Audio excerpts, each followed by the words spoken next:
But here are the reveals of what you've been waiting for. There is going to be the Zacian and the Kyogre. We've seen that paired off with the Shedinja before. There's the Incineroar, but most importantly, Galarian, Moltres, and Porygon 2 round out the team. So it's already looking a little different from maybe that French variety that we saw earlier from Tomar. Looking over at Eisuke's team, we do have, of course, the Zacian and the Groudon. Okay, that's not particularly exciting. The Thundurus, we've seen that a little bit, and there's the Incineroar, but the mix-up.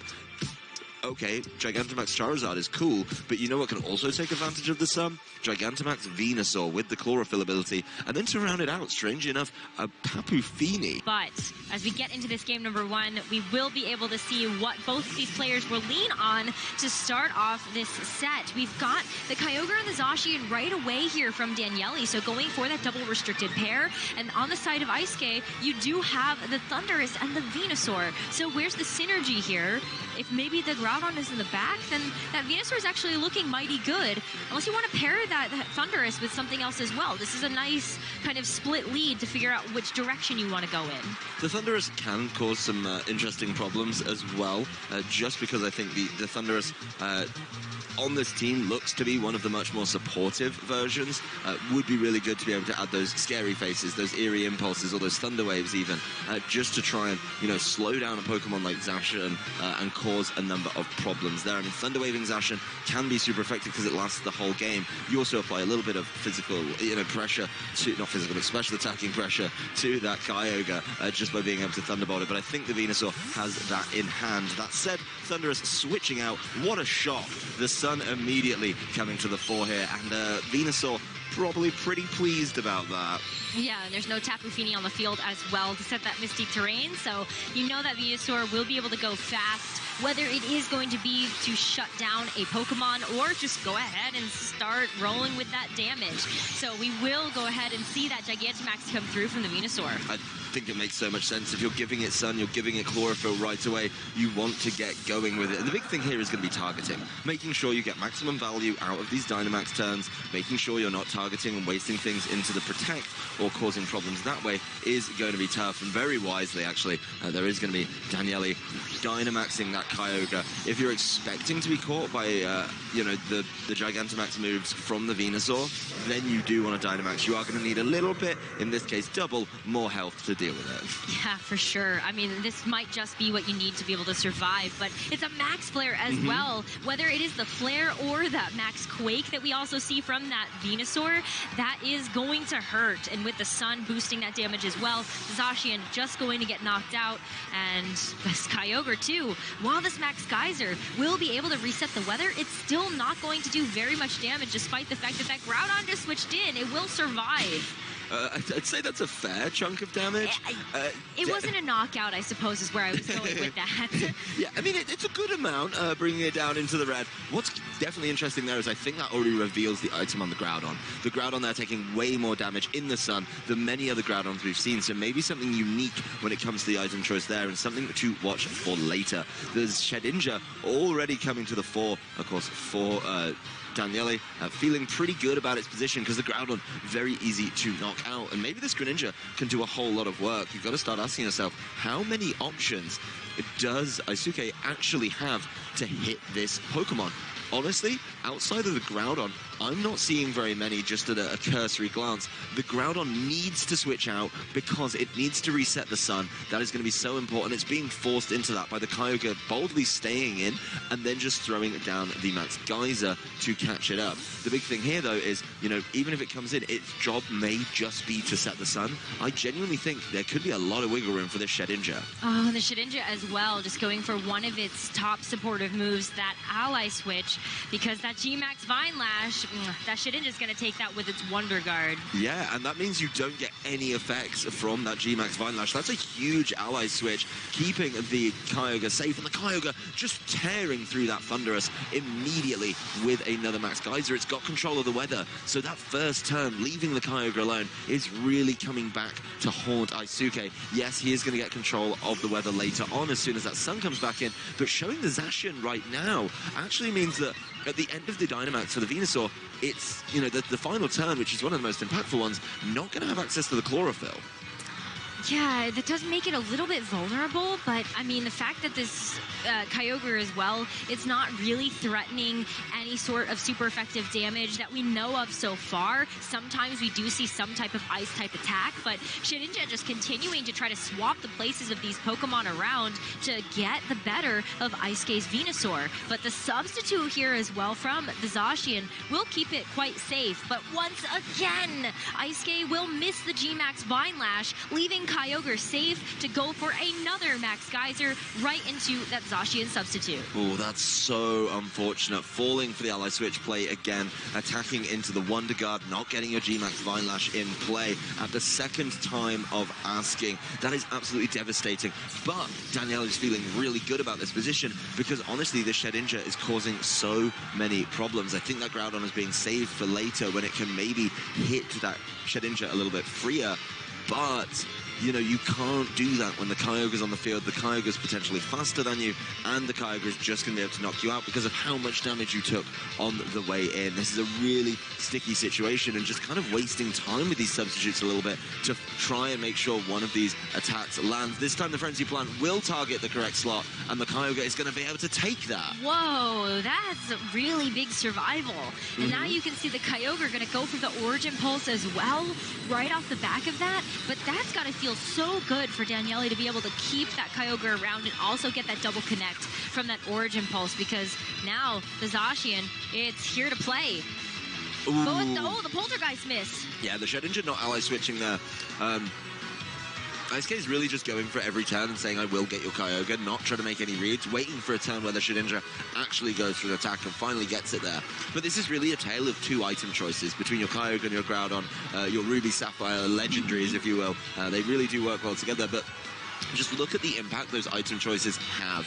Being able to, you know, do things a little bit differently and take that Frenzy Plant quite comfortably is so, so important. That said, going into the Wonder Guard again, predicting the ally switch play, really unfortunate that he doesn't ally switch this turn. And this mind game has been, honestly, 3 turns have been very, very successful for Daniele on this. Yeah, and that Poltergeist is not going to miss a second time, so that last little bit of damage to the Venusaur will be a second knockout in this turn, despite the rain being removed from the field now, and now you do have weather control just a bit for Eisuke available.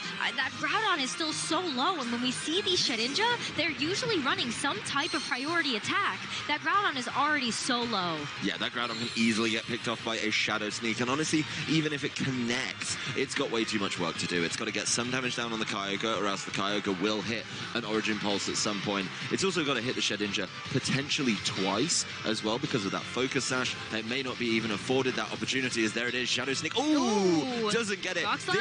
This is the spread move I thought it could do, but it doesn't matter. At the end of the day, if Shedinja doesn't go down here, which as soon as that item pops, we confirm the Focus Sash, that just means that next turn, he's going to get caught by the Shadow Sneak, not going to make it next turn anyway, as the Ice Beam does the damage. So Daniele putting on what can only be described as a Kyogre masterclass, keeping it in the face of a Groudon switch in there, and being able to, you know, just reset up the weather and cause so many problems.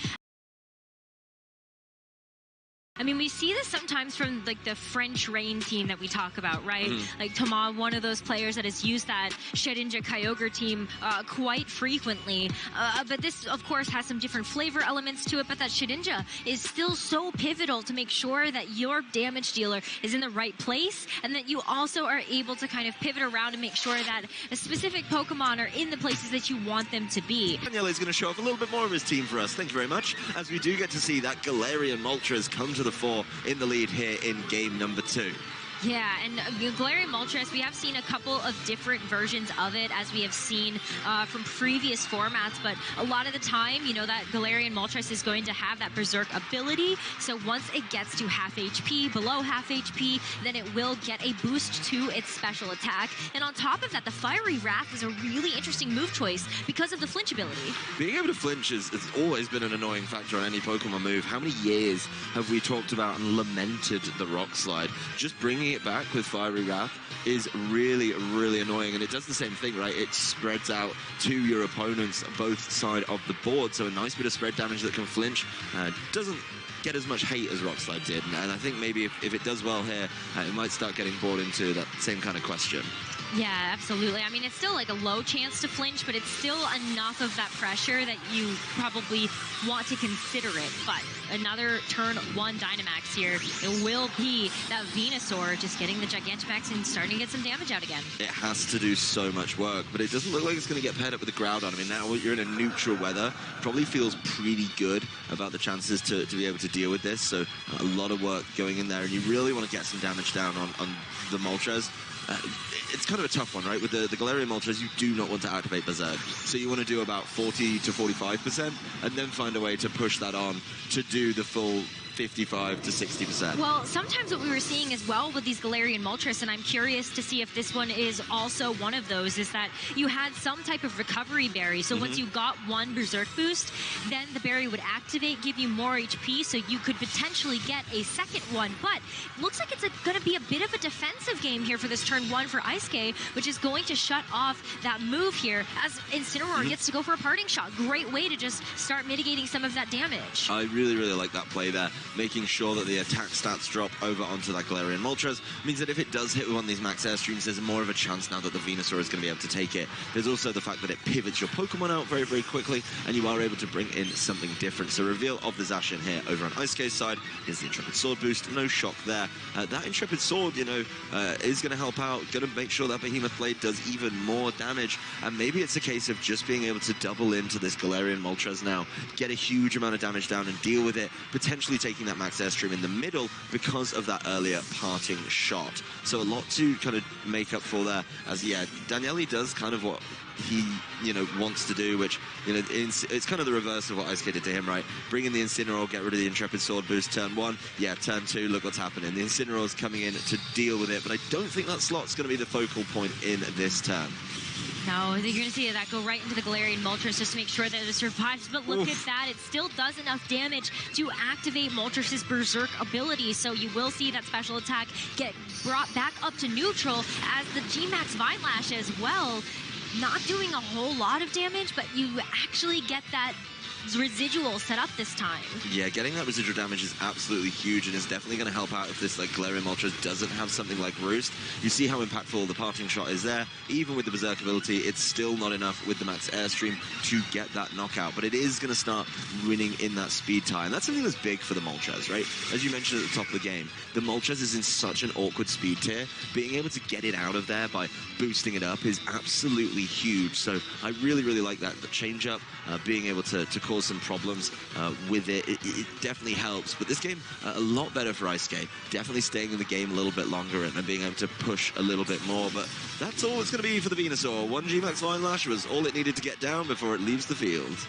I think maybe Eisuke hoping that the Zacian is going to be enough to be able to switch it out here, but the Intimidate as well, just going to drop the damage once again, mostly looking at that Incineroar, but also acting as a nice pivot in case something else is going to come its way. But it's a free switch here. The Max Guard now coming through, but also the Close Combat. Ooh, that's hello. one that we don't see super often, but it softens up that Incineroar, that once that G-Max Vinelash damage comes through at the end of the turn, that should be a knockout. But looks like Incineroar is just going to knock himself out here from the residual of the Flare Blitz. Yeah, if that is enough, that's not a lot. It's not a lot at all, but there is going to have to be the G-Max Vinelash. So it did 8 to itself, but the remaining 3 is taken away by that. Would have liked to get that targeting into the Venusaur. Second best option would have been the Zacian, and honestly the third best option is that Incineroar that does take it very, very nicely. So a good smart switch actually with that Venusaur leaving the field, and honestly this Moltres is getting dangerously low too. If it does have access to Roost, it needs to Roost as soon as possible. You know, the problem is it's not been able to do that yet, being in that Dynamax form. The Kyogre showing itself off pretty early is going to throw up that weather first thing, and that could mean there is an endgame where it's just going to be sun the whole time. I think if Galarian Moltres has Roost, it has to Roost now, and that really is because otherwise it's just going to get knocked out by the Vinelash Ferocious Beating between turns. Yeah, I think that's definitely going to be the case. I mean, it's sitting at such a low HP that at the end of this turn, it would be knocked out. But you're also getting into a very dangerous position here if you're Daniele, because your Kyogre's on the field, and the fact that the Venusaur left, not only does that tell me that Venusaur is trying to be preserved for later, but possibly, and more than likely, that Groudon is also in the back to be able to help boost that speed. Well, assuming you can, the Groudon's going to be in a really good position here. The Groudon definitely being saved because of the respect being put down onto that Shedinja. That Shedinja's not even here this game, so maybe something to look out for game number 2. But a nice fake out onto the Kyogre is going to help out. The Moltres didn't leave, by the way. The Fiery Wrath going into that Incineroar isn't going to be the biggest problem, but we know what happens with the G-Max Vine Lash. That's how important it was to Eisuke's strategy, and you can just see it taking a knockout here. It already took the knockout on the Incineroar, and it's going to put that Kyogre in range to get knocked out by something like the Frenzy Plant. Yeah, not only that, but now this is the problem I was looking towards, is that Zacian has to come in, and Daniele is down to his final 2 Pokemon for this game too. So Eisuke has a lot of agency when it comes to what type of Pokemon he wants to put on the field to be able to match up against that. And if he does have that Groudon, then he can control the weather and make sure that those Kyogre's attacks are not going to be nearly as devastating. If it's a Groudon, which it very likely will be, this game should be all but wrapped up, making sure you get a little bit more damage down onto the Kyogre. But at some point, the end game board position for Eisuke is just Groudon, Venusaur. Venusaur obviously can't Gigantamax anymore, but that's all you really needed. The Kyogre's now in range to get a knockout on it by the Frenzy Plant, and then the Zacian can get cleaned up by something like that Groudon as well. So that pairing would really quite clearly seal this one. There is a world where Eisuke could also really try and lock up the game if he wants to get more Intimidates down onto this Zacian. Does still have all 4 Pokemon, so switches are plentiful. Yeah, the Incineroar leaving the field. Looks like we're going to be seeing that Groudon right away, so the sun is just set right now.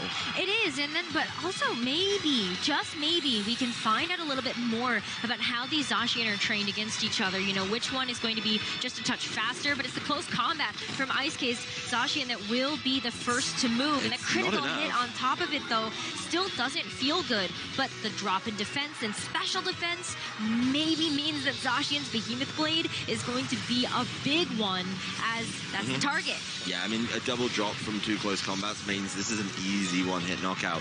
And the Kyogre's in a really tough position here. It's so low. Does need to connect an Origin Pulse, single target in the sun. And then the Venusaur's going to be asked to do a lot of work as the sun remains. Honestly, that's a huge amount of damage, and that is kind of the drawback, in my opinion, of not taking the Assault Vest on Groudon. I've really come to like it. The Kyogre caught by the Vine Lash Ferocious Beating. It's not enough as it clings on, so this Venusaur is going to have to potentially throw something its way, or, of course, the Incineroar, which would be able to come in and catch it with a fake out. So the Kyogre, as we know, over on Daniele's side, is the Assault Vest version. It took that move so well early doors, would be able to say, you know what, you're just going to get faked out for the knockout here. Yeah, because a Kyogre at this point, you can't go for something like the Protect, even if it was available, just because you're going to get knocked out by the Vine Lash damage, and we also saw that it's probably Assault Vest, so it doesn't have that anyway.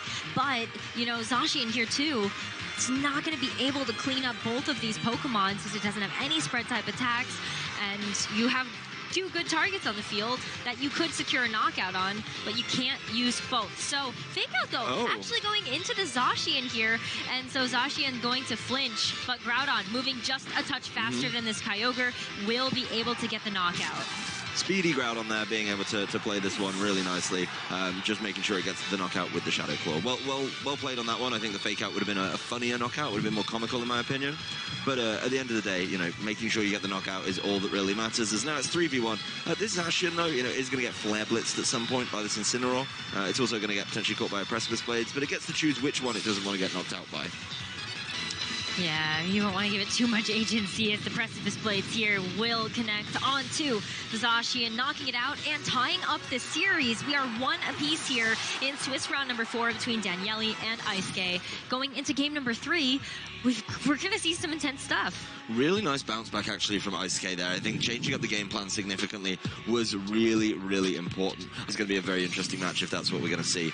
There is going to be, once again, that Zacian Venusaur. I do really like that. I think the Venusaur can do a lot on its own, but right back to the Galarian Moltres. Okay, so Daniele must feel really confident that maybe if things were played just a touch differently in that game number 2, that this Galarian Moltres would be able to sweep the competition. But the fact that Eisuke has gone back to basics here with that Venusaur and that Zacian, you definitely have the ability to kind of play around with that some more. You know you have some big damage on the board, and the way that Eisuke was able to pivot and rotate around really did help to keep that Venusaur alive. The Venusaur getting the Vine Lash down was honestly one of the biggest factors in his game number 2 win as well. Those little bits of residual damage between turns added up. It took 2 of the 4 knockouts when he won the game, and it just feels like as long as he lands that move, he could just be in a great position to continue to win another game in this set. So a lot riding, I think, on the move choice. Maybe that the Shedinja's in the back, but it seems very hard to justify giving up all of the pieces. Incineroar coming in, we like that. We like the Zacian getting intimidated. Of course, that is going to be a little bit annoying if you're Ice But you can still do a lot of damage with the Behemoth Blade. Well, we saw that as well, that despite the fact that you ended up bringing that Zacian down to neutral, when it went for the Behemoth Blade onto the Dynamax Galarian Moltres, you still activated the Berserk ability, like it still got it to below half.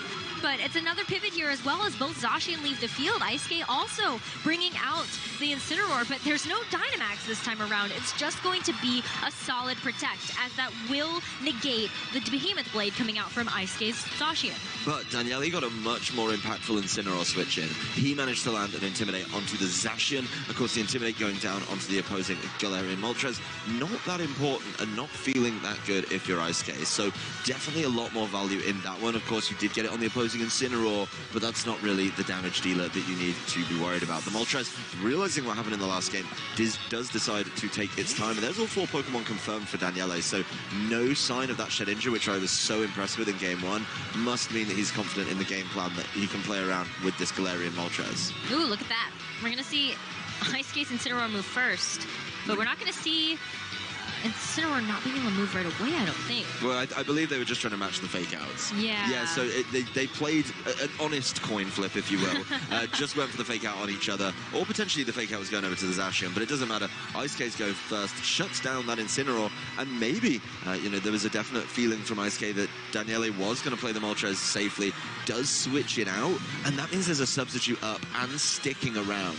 That's absolutely huge for a Zacian. It's something we've not seen in a little while. When Zacian was first coming to the format, I think all of them had substitute, but now we've mixed it up a little bit. We have decided to go with some more attacking options, such as the Play Rough in that slot, and going back to basics is going to help this Zacian get a lot of wiggle room. There is going to be a Dynamax, and it's not going to be the Galarian Moltres in this game after it struggled. So maybe Daniele really looking to the key factor in game number 1 was that even if Groudon came in, he could control the weather with the Dynamax Kyogre. That is the thing that he's really, really leaning in on. And of course, it does take the Behemoth Blades very, very nicely. Yeah, it's not only that though as well, right? I mean, look at that close combat. It's going to do barely anything to that Kyogre, and we're still going to see those drops come through. Yes, Zacian is still hiding behind a substitute, but now that this Max Geyser is going to fire off in the rain, that substitute is not going to take that super well. But the big thing is, that wasn't directly into the Zacian, and that is really big. I do think the close combat is underwhelming, and that's something I'm very curious about when you look at, how did Eisuke build this team? Why close combat instead of Sacred Sword? We've all agreed that Sacred Sword is the move choice. Yes, you would like the fighting option, but close combat, maybe there's a knockout it gets, but it does feel pretty bad. And now that substitute's gone, you are more vulnerable with those defense drops. Zacian can take hits pretty nicely. It's just sort of a naturally bulkier Pokemon. But after those close combat drops, it looks way easier to knock it out, as this Flareblitz does a lot, even in the rain. If there was, of course, a neutral weather or the sun, that would have been an easy knockout. So smart, I think, there of, Eisuke to throw up the Venusaur once again. He's also got the Kyogre locked a little bit. Being able to lock that Kyogre in with the special attack drop from the parting shot, it's so tough. You want to keep it in, you want to keep it resetting the weather in case the Groudon turns up, but it could just get caught by a G-Max Vine Lash right now. Yeah, and that, I mean, despite the fact that, you will be able to take that a little bit more comfortably, we saw the survivability of that Kyogre in the face of that Frenzy Plant. You still don't want to be taking too much damage. And with the Venusaur being as speedy as it is, in the sun, you know that you're going to be taking that damage first and don't want to fall to a critical hit or anything like that. It's certainly a tough situation as Zacian leaves the field for Eisuke.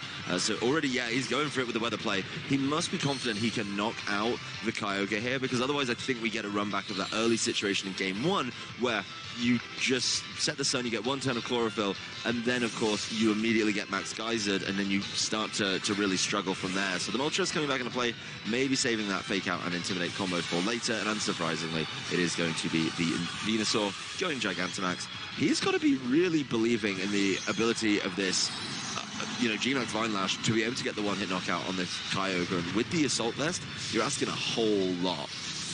Definitely are, but that Kyogre has taken just a bit of chip, so it might be a little bit easier or within range of some type of damage roll. But the G-Max Vine Lash really doesn't do much at all still. Just brings that Kyogre to just below half HP, and now while you got that residual damage up, Kyogre gets to go for a max geyser, and that's still a lot. Like, that Groudon is not happy. Yeah, once again, it's well over half, and the item choice on this Groudon just doesn't seem to be helping it in these situations that he needs in this game. Of course, Moltres coming in is going to get worn down by the G-Max Vine Lash, and there is a world where that can be very, very important, but we'll get to that later. The Kyogre is the big issue right now.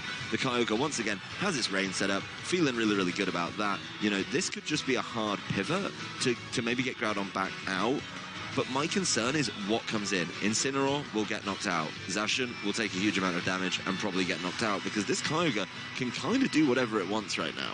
And that is a massive, massive concern, particularly as it goes into its final turn of Dynamax and would be able to just lay down the damage. The Venusaur might still be faster, though, despite the rain being up. I think that still remains to be seen. I'm not sure if we had seen that interaction before in a previous game, but we're going to see the switches first. So Groudon leaving the field, Incineroar coming in. This does provide some type of fake-out pressure or the ability to pivot with a parting shot later, knowing that Daniele has some really nice answers to what is in the back. And there it is. Yeah. G-Max Vine Lash is going to go first, and that Kyogre, 1 HP, and a dream here.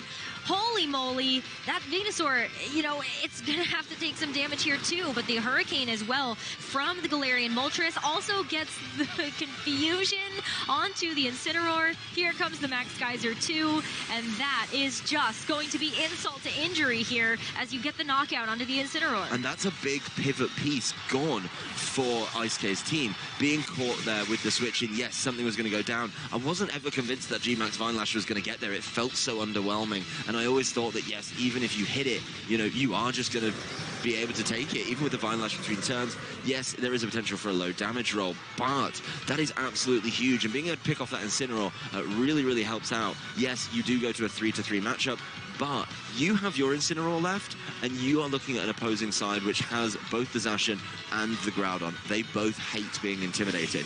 You, on the other hand, have now taken it away, so when your Zacian comes back in, at some point, you are going to be able to cause a number of problems. This Groudon is exceptionally low too, is setting up the drought, so everything rides on the Venusaur for this turn, which, when it comes to trying to set as much damage as it can, it's being asked to do a lot, particularly with predominantly single target attacks. There's the confirmation of the item on the Groudon. It's the white herb, but the Incineroar can still switch out and come back in later. It can, but do you really want to switch in the Zacian knowing that there may be the opportunity to go for something like the Precipice Blades here? I mean, I don't think it matters anymore. That critical hit going to knock out the Galarian Moltres, and that was still going to be excessive damage in the sun, but seeing that Galarian Moltres isn't going to have that much value in this game is not great. Incineroar as well, taking the Rock Slide, and it will be able to go for the Flare Blitz though, so yeah, the Venusaur is out of here, but this 2v2 situation, you don't have the ability to pivot in the Incineroar anymore when the Zacian's going to come in. No, the Incineroar isn't going to get to land an impactful Intimidate in this game, and it's also going to get knocked out at the end of the turn, so this Zacian has a whole lot of work to do. That said, I mean, you've got to be cautious. It's going to be a tough situation. I do think Daniele is still kind of in this one, just because of how low something like the Groudon is. I mean, you can easily level it up, then it might just come down to the training. So the Zacian over on his side is full health. They're both going to get their boosts, and they're both going to be able to hold on to those boosts. Well, the one thing that I think makes this a little bit more favored for Eisuke right now is the fact that we saw the Zacian on Eisuke's side get the Intrepid Sword boost first, and in previous previous games as well, we've also seen Eisuke Zacian move first. So this Behemoth Blade is going to be able to target down Daniele's final Pokemon in that Zacian to be able to get it quite low. And if this Groudon is able to survive here, even if it doesn't, you know, that Eisuke Zacian can just kind of clean it up here. It's all about the Zacian, and honestly, as long as this Groudon connects a move, which it definitely should do, you really are. You're playing for the miss, but it does have moves that can miss a whole lot. There's the Precipice Blades. It is going to connect. There you go. And Eisuke is going to be able to take this set 2-1. What a fine comeback. And that is a difference in the way that they train Zacian in different regions. We've talked about this before. Japanese players love a fast Zacian. They do.